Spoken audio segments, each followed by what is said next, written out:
자, 오늘 말씀은 우리가 제목을 이렇게 지었습니다. 다 같이 한번 따라해 볼까요? 시작. 맡기며 근신하며 굳건하게 하라. 아멘. 맡기며 근신하며 굳건하게 하라 라는 제목으로 함께 말씀을 나누려고 합니다. 지난주 우리는 믿음의 4단계를 우리가 함께 경험하고 나누었습니다. 첫 번째는요, 내 마음의 작은 여우를 잡아야 됩니다. 그리고 내게 들려오는 소리를 붙잡아야 되고, 또 주님의 옷을 붙잡고 주님의 인격적 만남을 통한 나를 향한 주님의 계획을 확인하는 것, 이것이 믿음이다라고 이야기를 드렸어요. 여러분들이 정말 하나님 믿고 싶잖아요. 예수님 믿고 싶잖아요. 그리고 또 믿고 있잖아요. 그런데 믿음이 어떻게 형성되는지를 알지 못하면 혼란스러울 때가 많을 겁니다. 그러나 지난주에 우리가 믿음의 4단계를 여러분들과 함께 나눴어요. 그것이 여러분들의 기준이 되어야 되고 척도가 되어야 될 줄 믿으시길 바랍니다. 그래서 늘 확인을 하셔야 돼요. 내가 내 안에 있는 작은 여우들을 붙잡고 있느냐, 잡고 있느냐, 처리하고 있느냐, 그리고 주님의 음성에 귀 기울이고 있느냐, 그리고 주님의 옷자락을 붙잡고 있느냐, 붙잡는 것으로 돌아가지 아니하고 주님을 인격적으로 만나는 그런 역사적 은혜들을 경험하고 있는가. 굉장히 매우 중요한 은혜들을 우리가 나눴습니다. 오늘은요, 그렇게 믿음들이 성장하잖아요. 이제 믿음이 자리 잡게 되잖아요. 그렇게 되면서 한 발자국 더 나아가는 믿음의 이야기를 하려고 합니다. 그것은 뭐냐면요, 맡기는 믿음이 되어야 된다는 거예요. 우리가 붙잡는 믿음으로만은 살 수가 없다라는 겁니다. 매일 붙잡고 매일 주님이 해달라고 떼쓰는 그 믿음이 아니라요, 이제 믿음도 성장하게 돼야 돼요. 그 믿음이 성장하는 것이 어떤 겁니까? 바로 맡기는 거예요. 굉장히 어렵고 놀라운 이유인 겁니다. 오늘 이걸 맡기다라고 이제 성경에서는 베드로전서 5장 7절에서는 이 이야기를 하고 있습니다. 맡겨라, 주께 맡겨라. 그런데 거기에 앞에 뭐라고 하냐면 다 주께 맡겨라 라고 이야기합니다. 어떤 거 하나도 제외하지 말고 모두 주께 맡겨라 라고 이야기합니다.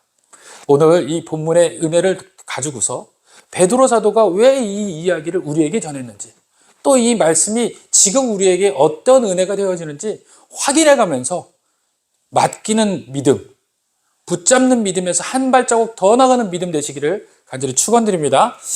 본문의 저자는 베드로입니다. 베드로가 당시에 있는 이스라엘 백성과 또 그 많은 사람들에게 이 편지를 씁니다. 그리고 그 이야기들을 써요. 그런데 베드로전서는 특별한 이야기들이 좀 전개가 됩니다. 어떤 거냐면요, 다른 복음서는요, 특별한 경험으로 이루어진 복음서가 아니에요. 그런데 유독 베드로전서는요, 베드로가 직접 경험했던 것을 신앙으로 바꾼 상태를 전하고 있는 겁니다. 증거하고 있다는 거예요. 그래서 이 이야기는요, 우리의 삶 가운데 구구절절하게 와닿을 수가 있습니다. 왜냐하면 자기의 경험이기 때문에 그렇습니다. 그래서 오늘 이 본문을 우리가 읽으면서 베드로의 경험이 곧 나의 경험이 되고, 나의 경험이 베드로의 경험이 되어질 줄 믿으시길 바랍니다. 그렇게 해서 이 믿음이 멀리 있는 믿음이 아니구나, 나와 떨어져 있는 믿음이 아니구나, 나에게 반드시 필요한 믿음이구나 생각하며 결정짓고 여러분들 스스로가 규정짓고 돌아가는 귀한 놀라운 시간 되길 간절히 원합니다. 오늘 잠깐 말씀을 보면요, 베드로가 그러면 이 본문에 이 너희 염려를 다 주께 맡기라라는 이 대목을 어디에서 유추해서 어떤 경험에서 생각을 했을까라고 생각을 해봤습니다. 마태복음 14장 22절부터 23절에는요, 이런 놀라운 이유들이 있습니다. 베드로가 예수님과 함께 다닙니다. 그리고 가르침과 믿음의 경험들을 했었어요. 그래서 그에게는 늘 그 믿음이라는, 주님이 내 곁에 계시다면 저는 못할 거 없습니다라는 이 당당함, 그리고 이 놀라운 이 자신감, 이런 것들이 있었어요. 그런데 풍랑을 만나게 됩니다. 예수님이 그 자리에 안 계셨죠. 풍랑을 만났는데 그 풍랑이 예사롭지 않은 풍랑이었어요. 너무너무 큰 풍랑을 만납니다. 그런데 그 풍랑 가운데서 저 멀리서 누가 걸어오시는 겁니까? 예수님께서 걸어오시는 거예요. 그래서 이제 많은 제자들은 그 예수님을 보고서요, 처음에 유령이다, 귀신이다, 이렇게 생각을 한 겁니다. 두려워 떨고 있습니다. 그리고 풍랑의 염려와 그 두려움의 걱정이 그 삶 가운데 그 배에 가득 차게 되었던 거예요. 그러던 그가 그런 놀라운 믿음을 이야기합니다. 만약에 주님이시오거든 나를 바다 위를 걷게 하소서. 아주 담대한 호기로운 믿음을 선포하게 되죠. 그런데 예수님께서 걸으라라고 이야기합니다. 그랬더니 어떻게 돼요? 베드로가 걷다가 무리를 걷는 것에 대해서 예수님을 바라보고서 걷다가 잠시 한눈을 팔게 됩니다. 어디에다 한눈을 팔게 돼요? 폭풍 가운데 한눈을 팔게 되죠. 그랬을 때 물속에 빠져들게 됩니다. 그럴 때 주님 나를 구원하소서라고 이야기하며 예수님에게 손을 내밀었을 때 주님께서 그의 손을 붙잡고 그를 구원하면서 어찌하여 믿음이 적었냐고 이야기를 하시는 겁니다. 오늘 이 본문은 아마 그 염려, 그 걱정, 그 근심이 아마 모티브가 되었을 거라고 생각을 합니다. 그래서 그 모티브가 됐던 그때 그 상황에서 구원받았던 그 은혜를 오늘 베드로는 이렇게 이야기하는 겁니다. 내가 그때 죽을 뻔했는데 예수님의 손을 붙잡음으로 인해서 살게 되었다. 그 이야기를 뭐라고 이야기합니까? 염려를 다 주님께 맡겨라 라고 제자들 또 거기에 있는 많은 사람들에게 실제적인 이야기를 하고 있는 겁니다. 예수님께 진짜로 맡겼더니 삶이 변화됐다라는 거예요. 이거는 자기에게 있었던 그 경험이라는 겁니다. 그 경험을 가지고서 그 당시에 있는 사람들에게 애써 많은 사람들에게 진심으로 전달을 하고 있다는 겁니다. 이 죽음에서 죽을 지경 같은 어려운 시련을 헬라어로는 뭐라고 이야기냐면 바사노스라고 얘기해요. 바사노스라는 그 경험을 경험할 때 그때 비로소 무엇을 은혜를 받게 되냐면 구원의 은혜를 받게 되는 겁니다. 죽음이라는 참혹한 죽음이라는 절대적인 그 어려움에 속했을 때 주님을 만나게 되잖아요. 그러면 어떤 것을 명확하게 알 수 있어요? 구원이라는 명확한 은혜들을 경험할 수가 있게 되는 겁니다. 어느 때 그렇다고요? 죽음과 같은 그 두려움 속에 빠져 있었을 때 건지움을 당했을 때 비로소 주님의 은혜가 확실해지고 주님이 주님의 큰 은혜들을 완전하게 내 삶 가운데서 녹여낼 수 있다는 거예요. 절대 흔들리지 않는 신앙으로 바뀌게 된다는 겁니다. 당시 베드로는요, 그 절대적인 신앙, 바뀌지 않는 믿음을 가지고 있었어요. 그런데 불구하고 어떤 것이 그 신앙을 늘 밀어냅니까? 다 같이 따라합시다. 염려, 걱정, 근심. 이것이 그 삶에서 믿음을 바꾸게 하는 영향력을 펼치더라는 겁니다. 오늘 그 베드로는 그 이야기를 지금 베드로전서 5장에서 이야기하고 있는 거예요. 우리가 아무리 믿음이 있다 하더라도, 우리가 아무리 믿음으로 하나님 앞에 나아가려고 한다 하더라도 그 믿음을 빼앗을 수 있는 것이 뭐라고요? 바로 염려가 될 수 있다는 겁니다. 그러면 오늘 우리는 본문에서 염려라는 것이 무엇인지를 우리가 한번 확인해 볼 필요가 있습니다. 헬라어로 원어로서는요, 메림나라고 이야기합니다. 메림나. 그런데 이 메림나라는 뜻은요, 여러 조각으로 나누다라는 거예요. 마음 상태가 어떻게 된 거예요? 여러 조각으로 나누어진 상태. 이것이 염려인 거예요. 우리는 염려라고 이야기하면 단순히 어떤 한 가지 때문에 염려, 오늘 일어나는 일 때문에 염려라고 생각할지 모르지만요, 염려는 그렇게 단순하지가 않습니다. 염려는요, 여러 가지라는 거예요. 여러 가지로 인하여서 생겨지는 것, 그걸 염려라고 합니다. 그래서 우리의 생각이 여러 조각으로 나눠진 상태, 이것을 우리는 염려라고 이야기합니다. 또 우리의 마음이 나누어진 상태, 서로 다른 곳을 향하여, 방향을 향하여 분산되는 것을 염려라고 한다. 또 한 가지는요, 이 염려는요, 집중하지 못하는 것을 염려라고 얘기하는 겁니다. 누구에게 집중해야 되는 거예요? 하나님에게 집중해야 되는데 하나님에게 집중하지 못하는 거, 그것을 우리가 염려라고 하는 것입니다. 이 염려가 우리 안에 들어오게 되면요, 유익이 없어요. 첫 번째는 정신적으로 유익이 없습니다. 정신적으로는 어떤 겁니까? 정신병이 들 수도 있어요. 정신이 혼탁해져요. 너무너무 힘들어지는 겁니다. 그것으로 인하여서 피가 마른다라고 이야기해요. 그래서 잠언에서는요, 이 염려로 인하여서 너희가 진이 마른다라고 이야기해요. 몸의 모든 것이 마른다라고 얘기합니다. 뭘로 인하여서? 염려 때문에. 다른 것으로 인해서 몸이 마르는 것이 아니에요. 염려로 인해서 몸이 마른다는 거예요. 6.25 때요, 이런 게 있었습니다. 미아리라든지, 어떤 삼각지라든지 이런, 그다음에 청량리라든지 이런 곳에는요, 학도병들이 모여가지고 이제 전쟁에 나가는 그런 경우들이 있어요. 그래서 이 미아리 고개만 나오면요, 어머니들이 그렇게 나와서 슬피 운다는 거예요. 자기 자녀들이 고등학교 이제 졸업한 친구들이 고등학교 다니던 친구들이 학도병으로 총 한 번 만져보지 못한 친구들이 전쟁에 나가는 거예요. 그러니 보내는 부모들이 얼마나 애달프겠습니까? 그래서 그 부모들이 그렇게 슬피 울고 거기서 그렇게 애써서 힘써서 운다라는 거예요. 그래서 거기서 뭐라고 이야기합니까? 그 노래가 나왔죠? 단장의 미아리 고개라고 얘기해요. 그래서 이 단장이 뭐냐? 끊어질 단 장자를 써서 장이 끊어진다라고 이야기를 하는 거예요. 내장이 끊어지는 거예요. 다르게 말하면요, 속에 있는 그 어머니들이 가지고 있는 애간장이 타서 그 근심 때문에 조각조각 난다는 거예요. 그래서 이 단장의 미아리 고개라는 이 노래를 듣고서 그랬는지 여드는지 잘 모르겠어요. 미국의 저명한 박사님들이 이거를 한번 그 의학적으로 연구를 해본 경우가 있어요. 새를 이제 그 새끼새와 어미새를 분리시켜서 이제 엄마가 보는 곳에서 분리를 시켰어요. 그리고 각각의 그 새장 안에 집어넣고 새들이 볼 수 있게끔 한 겁니다. 그랬더니 새가 꺼이꺼이 엄마 새가 그렇게 울더래요. 그러고 난 다음에 얼마 지나지 않아 새가 죽었어요. 어미새가. 그래서 그걸로 해부를 해봤더니 어떻게 됐을까요? 진짜 장이 조각나 있더라는 거예요. 그렇게 애달퍼서 애굽어서 그렇게 우는 것만으로도 장이 조각조각 났더라는 겁니다. 그렇습니다. 이 염려는요, 육신의 정신적인 생각에 이렇게 피폐하게 만드는 것이 이 염려예요. 생각이 분산되어 있고 하나님에게로 향하지 못하면요, 우리들의 삶 가운데서 우리의 육신적인 거나 영적으로 지치게 하는 겁니다. 그리고 두 번째로는요, 이 염려는요, 처음에는 이 염려가 버릇으로 시작해요. 그래서 염려가 잠깐 있는 것처럼 생각합니다. 그래서 그 염려가 사라지잖아요? 그럼 그 염려가 사라진 걸로 끝났으면 좋겠는데 또 염려를 갖게 돼요. 버릇처럼 찾아오게 된 겁니다. 아주 작은 염려가 시작이 되는 것이에요. 그러나 이 버릇이 어떻게 될까요? 반복되면 어떻게 됩니까? 습관이 되어버려요. 굳어지게 되는 겁니다. 염려하지 않을 것에 염려가 되어버리는 이제 자리가 되어버리는 겁니다.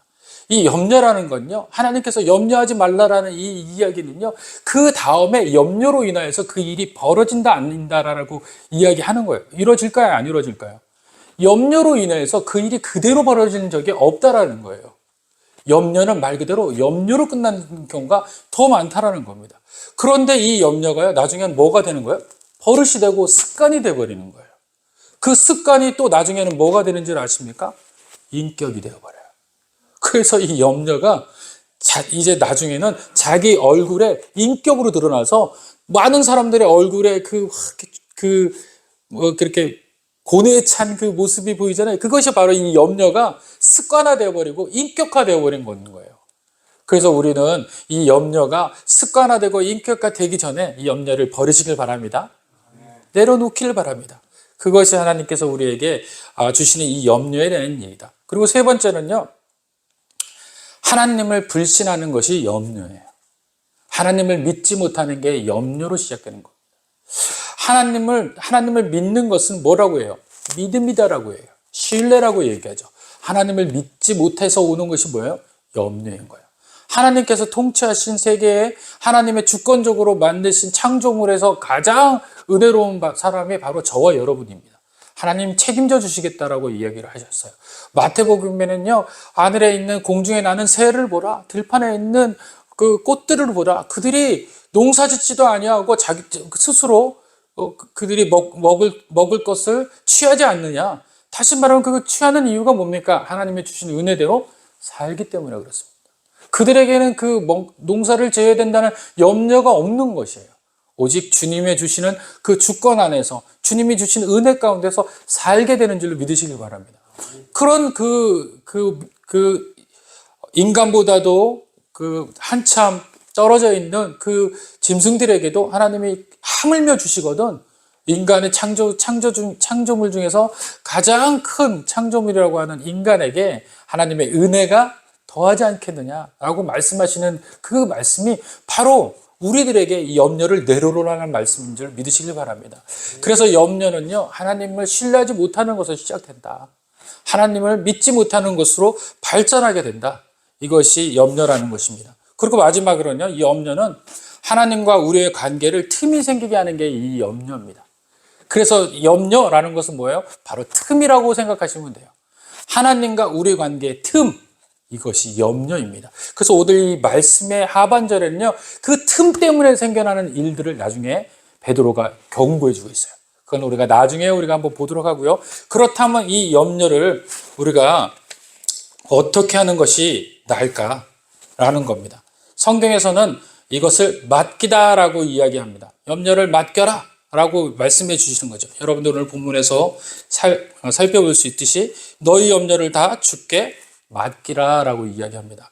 이 맡기라 라고 이야기하는 거, 이것은 뭐냐면요, 맡기라라는 의미는 그저 주라라는 게 아니에요. 내 소유물을 그분에게 잠깐 내비둬라, 이 얘기를 하는 것이 아니에요.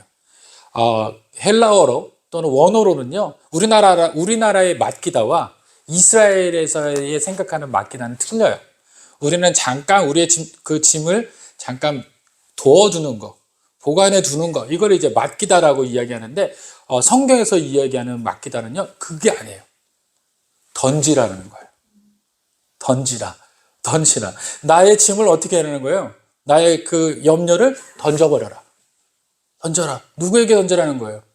여기 명확하게 나와 있어요. 다 주님께 던져라.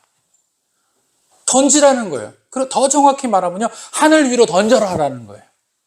그래서 이스라엘 백성들의 이 맡기라는 건요, 하늘 위에 하나님이 알아서 하실 수 있도록 던지라는 거예요. 주권을 그에게 주라는 거예요. 할렐루야. 오늘 저와 여러분들 맡기는 인생 어떤 겁니까? 던지는 인생 되시길 바랍니다. 그래서 염려와 걱정과 근심을 던지셔야 돼요.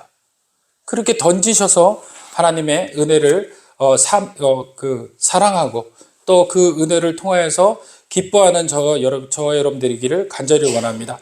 그렇다면은 무엇을 던져야 합니까? 무엇을 맡겨야 합니까? 첫 번째는요, 길을 맡겨야 돼요.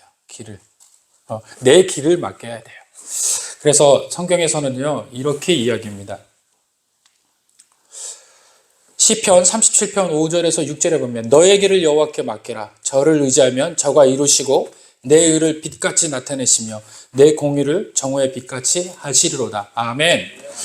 맡기라는 거예요. 저를 의지하라는 거예요. 하나님께 던지라는 거예요. 그렇게 되면 어떻게 됩니까? 너가 가지고 있던 그 근심을 이룰 거라는 거예요. 그가 그 모든 것들을 이루시는 것으로 그치지 아니하시고 너의 의를 빛같이 드러내실 거라는 거예요. 내 공의를 정오의 빛같이 하시리라는 거예요. 목적이 뭡니까? 더 잘되게 하시는 게 목적이라는 거예요. 그렇다면 우리의 길을 주님께 맡겨야 되는 겁니다. 길이라는 게 뭡니까? 바로 하루하루의 인생을 이야기하는 거예요. 하루하루의 삶을 이야기하는 거예요.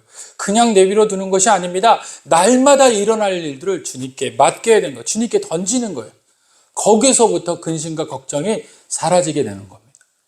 맡기지 못하고 그걸 자꾸 붙잡고 있으면 그 근심은 분명히 아까쯤에도 말씀드렸듯이 그것이 습관이 되고 인격이 되게 된 줄로 믿으시길 바랍니다. 그래서 맡기셔야 돼요.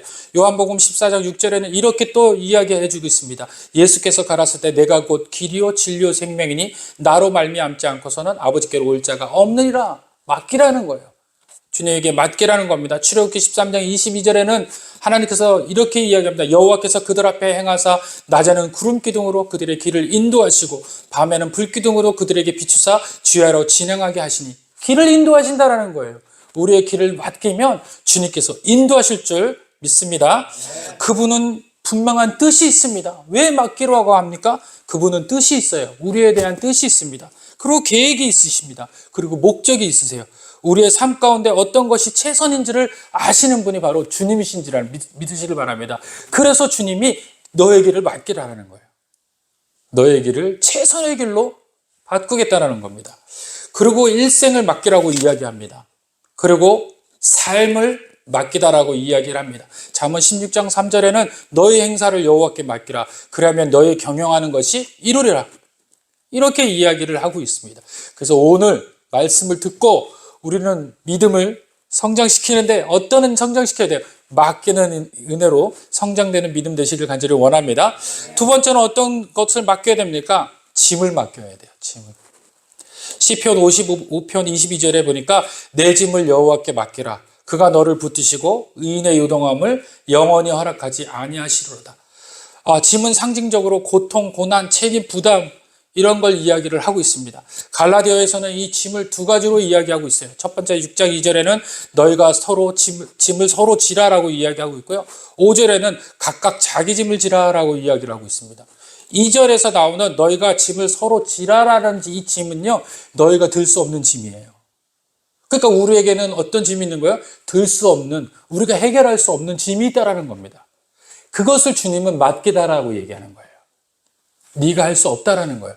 그리고 5절에 말하는 각각 자기 짐을 지라라는 거는 우리가 질 수 있는 최소한의 짐이에요. 우리가 여행 갈 때 어떤 것이 좋아요? 간단하게 짓는 짐은 어떤 겁니까? 질 수 있는 거잖아요. 그럼 무거운 짐은 누가 대신 지어주는 거예요? 비행기가 대신 지어줘요. 그래서 비행기 안에 넣는 겁니다.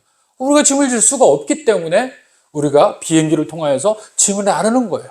그래서 우리가 가지고 있는 이 짐, 두 가지의 짐 중에서 질 수 있는 짐은 각각 우리들이 행할 수 있는 그런 짐일지 모르지만 질 수 없는 짐은 하나님께 맡기든 아니면 공동체에 맡기든 서로 나누어지는 것이 옳다라는 겁니다. 그래서 오늘 우리는 짐을 나누는 저와 여러분이 되기를 간절히 원합니다. 그래서 마태복음 11장 28절에서 이렇게 이야기합니다. 수고하고 무거운 짐진들아 다 내게로 오라. 내가 너희를 쉬게 하리라. 나는 마음이 온유하고 겸손하니 나의 명예를 메고 내게 배우라. 그러면 너의 마음이 쉼을 얻으리라. 내가 짐 짓는 것보다 어떤 것이 더 쉽다고요? 주님을 우리 마음에 두는 것이 네가 쉴 수 있는 거라는 거예요. 그러니까 짐은 주님에게 주고 주님의 마음을 우리 안에 넣으라는 거예요. 그러면 어떤 일이 벌어집니까? 평강의 은혜가 넘쳐날 줄 믿으시길 바랍니다. 그리고 우리가 또 어떤 걸 맡겨야 됩니까? 행사를 맡겨야 돼요. 잠언 16.3절에는 이렇게 이야기를 하고 있습니다. 잠언 16장 1절부터 말합니다. 마음의 경영은 사람에게서 있어도 말의 응답은 여호와께로부터 나오느니라. 아멘. 행사는 어떤 겁니까?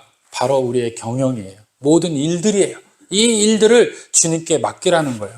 주님께서 하시고 주님의 모든 은혜대로 하시면서 온전히 우리 삶 가운데 모든 일들을 더 탁월하게 만드신다는 거예요. 제 아무리 우리가 훌륭한 계획을 세우고 탁월한 지혜를 써서 일을 성취하려고 몸부림쳐도 그것은 우리가 계획하는 겁니다. 그러나 그 계획이 목적을 이루기 위해서는 누구의 은혜가 필요한 거예요? 힘이 필요한 겁니까? 바로 여호와 하나님의 능력과 권능이 필요하게 될 줄 믿으시기 바랍니다. 그래서 우리는 내일 일도 잘 몰라요. 오늘 이후의 삶도 몰라요. 그러나 우리를 아시는 그 주님께서 우리에게 목적을 두고 있는 그 하나님께서 삶 가운데서 어떤 것이 최선인지를 아시는 그분께서 우리를 경영하신다라는 거예요. 그래서 오늘 이 말씀을 듣는 모든 성도들은 주님에게 맡기는 인생이 되기를 간절히 원합니다. 그래서 오늘 이 말씀이 온전히 우리 삶 가운데서 맡기게 되는 인생으로 바뀌었으면 좋겠어요. 그래서 이 베드로가 오늘 이 맡기라는 인생은 자기 인생의 경험담에서 가장 중요한 핵심을 우리에게 알려주고 있는 겁니다. 그럼 어떻게 맡기는 겁니까? 말씀 위로 던져야 되는 거예요. 맡기는 거 던지라고 그랬잖아요. 우리가 어떤 것에 대해서 던져야 돼? 말씀 위에다가 던져야 돼요. 이것이 믿음이에요. 말씀 위로 던지는 것이, 말씀을 붙잡고 던지는 것이, 말씀대로 행하겠다라고 작정하는 것이 바로 말씀 위로 던지는 거예요. 이것이 믿음인 거예요. 그런 다음에 예수 위로 던져야 돼요. 예수님에게로 던져야 됩니다. 예수님에게 던지는 건 뭐예요? 기도예요, 기도. 예수님에게 던지세요. 오늘 내가 이 모든 일들이 있습니다. 어렵습니다. 예수님에게 던지세요. 그건 기도예요. 그리고 말씀 위로 던지는 건 믿음이다. 잊지 마시길 바랍니다. 이것이 바로 베드로가 이야기하는 염려였습니다. 그렇다면 이 염려를 주께 맡길 때 어떤 은혜가 이루어질까요? 7절 우리 한번 다 같이 한번 크게 한번 읽어보겠습니다. 다 같이 시작. 너희 염려를 다 주께 맡기라. 이는 그가 너희를 돌보십니다. 왜 염려 맡기라고 얘기하세요? 왜 염려 맡기라? 맡기게 되면 어떤 일이 벌어진다고 이야기하십니까? 돌보시는 은혜가 있게 된다는 거. 할렐루야. 그러면 주님이 돌보심이라는 이 이야기는 과거에 돌보셨다라는 얘기일까요? 돌보시지 않고 있다가 네가 맡기면 돌보시겠다라는 이야기일까요? 할렐루야. 돌보시고 계셨다는 얘기예요. 그런데 누가 모르고 있는 거예요, 지금? 맡기는 내가 모르고 있었던 거예요. 그러면 맡기는 순간 어떻게 되는 거예요? 돌보심을 깨닫게 되는 역사가 내 안에 있게 된다는 거예요. 그러면서 하나님을 믿게 된다는 거예요. 더 가까이 나가게 된다는 거예요. 이제까지 내가 방황하는 사람, 고와 같은 인생 같았는데 내가 주님에게 맡기는 인생 되다 보니까 고아가 아니었고 주님은 예전서부터 나를 어떻게 하고 계셨다는 거예요? 돌보시고 계셨다는 거예요. 그런데 이 돌보시고 이 염려를 맡기게 되는 순간 주님의 그 돌보심을 깨닫게 되는 거예요. 아, 과거서부터 돌보셨구나. 과거서부터 돌보셨구나. 그런 은혜가 내 삶 가운데 있게 된다는 겁니다. 여러분도 이 은혜가 우리 삶 가운데 있게 되어야 돼요. 그것이 오늘 베드로가 돌보셨다라고 이야기를 하는 겁니다. 염려 맡겨야 된다라는 거예요. 피 끓는 이야기예요. 짧게 7절에 그냥 한 줄 쓰는 것이 아닙니다. 이 7절 한 절에는 자기 인생의 최고의 엑기스를 성도에게 나눠주는 거예요. 피를 토하면서. 왜 그렇습니까? 나는 경험해본 사람이 있다. 폭풍처럼 바사노스라는 죽음에까지도 경험해본 사람이에요. 지옥 같은 죽음, 지옥 불구덩이 같은 죽음 앞에서 예수님을 믿음으로 인해서, 예수님께 던짐으로 인해서 구원받는 자, 자기는 그런 경험을 했다는 거예요. 그러니 이거 믿을만하다라는 거예요. 여러분들 믿을만하다라는 거예요. 자기도 경험해보지 못한 것을 우리에게 던지면서 믿어라라고 하는 그런 믿음이 아니라는 겁니다. 그럴 때 어떤 거냐? 너희가 돌보셨다라는 걸 깨닫게 되는 믿음이 삶 가운데서 일어나리라. 오늘 저와 여러분들이 그런 삶의 모든 것이 주님의 은혜로 이루어지길 원합니다. 이렇게 하나님께서 맡겼을 때 우리들에게 주시는 돌보심은요, 첫 번째는 이 돌보심을 통해서 우리가 갖게 되는 게 있는데 뭐냐면, 다 같이 따라합시다. 자유로워진다. 내가 짐 때문에 어려워지는 것이 아니에요. 자유로워지는 거예요. 짐에 대해서부터. 해방감을 잊게 돼요. 왜요? 주님이 책임져 주시기 때문에. 이제 더 이상 그 짐에 대한 책임이 나에게 없는 겁니다. 그 염려에 대한 책임이 나에게 없어져요. 이 염려는 이제 누구께 된 거예요? 예수님께 된 거예요. 할렐루야. 그래서 너희가 가벼워질 거다. 또 너희가 돌보심을 느끼게 될 거다. 누가 돌보심을 느끼는 거예요? 자녀가 돌보심을 느끼는 거예요. 부모가 자녀를 돌보는 거예요. 그런데 이제까지 우리는 어떻게 했습니까? 내가 내 스스로 내 인생을 돌봤던 거예요. 그러나 오늘 주님에게 던짐으로 인해서 하나님의 자녀가 된 줄을 기억하시기 바랍니다. 그 다음에 내가 주님 안에 거하는 것을 알게 돼요. 주님이 내 안에 거하고 내가 주님 안에 거하는 그런 놀라운 일이 벌어집니다. 그래서 그 은혜를 통해서 결과적으로 열매 맺게 된 거예요. 믿음이라는 열매가 맺어지게 되는 겁니다. 그런데 그렇게 잘 얘기를 하다가 8절에 뜬금없는 얘기를 합니다. 다 같이 읽어볼까요? 시작. 근신하라 깨어라 너희 대장 마귀가 우는 사자같이 두루다니며 삼킬 자를 찾나니. 자, 그런데 맡기면 어떻게 된다고 얘기했어요? 평강해지고 자유로워지고 돌보심을 알게 되는데, 만약에 맡기지 못하면 가정이잖아요. 이게 답답한 거예요. 니네 만약에 맡기지 못하면 어떻게 돼요? 우는 마귀가 마귀가 우는 사자같이 두루다니며 삼킬 자를 찾는 거예요. 사자가 두루다니면서 울고 다니는 이유가 뭐냐면 두 가지래요. 첫째는 먹이 앞에서 승리했다는, 이제 좀 있으면 먹겠다라는 공포감을 주기 위해서 우는 거예요. 그리고 두 번째는 배가 고파서 운대요. 찾아다니는 겁니다. 찾아다니는 거예요. 그런데 누가 이 먹잇감이 될 수 있다는 거예요?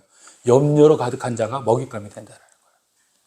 그러니까 베드로는 이 답답한 거예요. 왜 이 염려는 왜 먹잇감이 돼요? 아까쯤에도 이야기했지, 염려로 발생되는 게 뭐예요? 하나님을 신뢰하지 못하고 바로 우리와 하나님과의 뭐가 나타나기 때문에요? 틈이 벌어지기 때문에 사탄이 그곳에 들어와서 우리의 영혼들을 빼앗아가는 거예요. 우리를 붙잡아 가는 겁니다. 왜 이 이야기를 합니까? 저를 좀 보세요. 바로 베드로가 이 일을 경험했기 때문에 그래요. 예수님의 겟세마네 동산에서 함께 기도했는데 예수님께서 뭐라고 이야기합니까? 깨어서 기도하라 라고 이야기했어요. 그런데 베드로가 기도하지 못합니다. 그랬더니 어떤 일이 벌어졌어요? 3번이나 부인하게 됐어요. 자기가 우는 사자에게 먹힘을 당한 겁니다. 그러니 이 우는 사자에게 먹힘을 당할 장본인이 바로 나라는 거예요. 나같이 되지 말라라는 거예요. 얼마나 명확한 설명입니까? 경험해본 사람이 그것이 참혹하고 아프고 뼈저리다라는 걸 알게 되는 거예요. 그렇게 했을 때 예수님이 뭐라고 이야기를 하십니까? 그런 자들을 위해서 너 복음 전해라는 거예요. 사명 주신 거예요. 그래서 베드로는 마지막에 이 사명으로 지금 이 편지를 쓰고 있는 겁니다. 나처럼 되지 말아라는 거예요. 주님이 나에게 직접적으로 얘기하셨다는 거예요. 내가 경험자라는 거예요. 우리는 이 경험을 통해서 우리도 마찬가지로 깨어있기를 원합니다. 그래서 여기 이 성경에서 이야기하는 깨어있다라는 것은 어떤 겁니까? 날마다 자기를 점검하는 것이 깨어있는 거예요. 자기를 점검해야 되는 겁니다. 이 점검으로 끝이는 것이 아니라 날마다 주님에게 붙어 있는지 확인하는 겁니다. 그래서 우리의 그 확인으로 인해서 무엇을 우리가 능히 이길 수 있는 거예요? 대적 마귀를 능히 이길 수 있다는 겁니다. 이 대적 마귀를 하게 되면은 이 마귀는 물러난다고 그래요. 우리가 대적하면 마귀는 물러난다고 얘기합니다. 대적을 안 해서 물러나지 못하는 거예요. 이 대적이라는 법적 용어인데 이 대적이라는 거 뭡니까? 다시 말하면 적극적으로 행하는 거예요. 적극적으로 자기를 표현하는 겁니다. 적극적으로 자기의 그 의를 이야기하는 거예요. 그것이 바로 여기서 본문에서 우리가 이야기하는 대적하는, 근신하고 깨어있는 방법이라는 거예요. 근신하고 깨어있는 방법을 어떻게 하라고요? 적극적으로 하라. 최선을 다해서 하라. 그렇게 이야기하는 겁니다.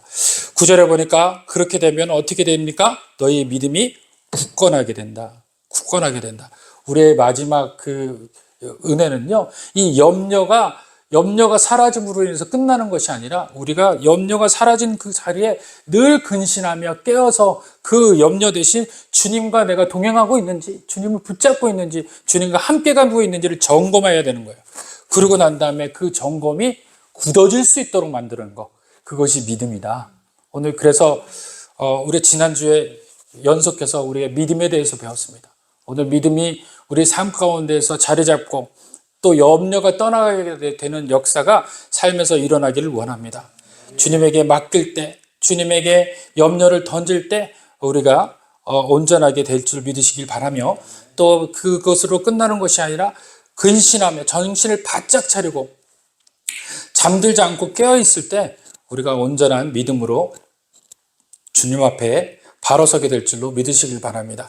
그래서 오늘 이 본문의 말씀은 베드로 사도가 마지막 때 자기가 믿음을 굳건하게 해서 흔들리지 않고 반석처럼 되어지는 그 믿음을 우리들에게 이야기하면서 마지막 이 어려운 날들이 분명히 이 땅 가운데 있을 텐데 그때 이 믿음으로 승리하라고 우리들에게 전해주는 겁니다.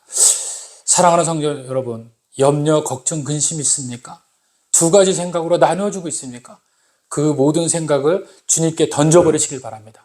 그래서 주님의 생각으로 온전하게 되어서 근신하며 굳건하게 되는 믿음 갖는 성도 되시기를 간절히 축원드립니다. 기도하겠습니다.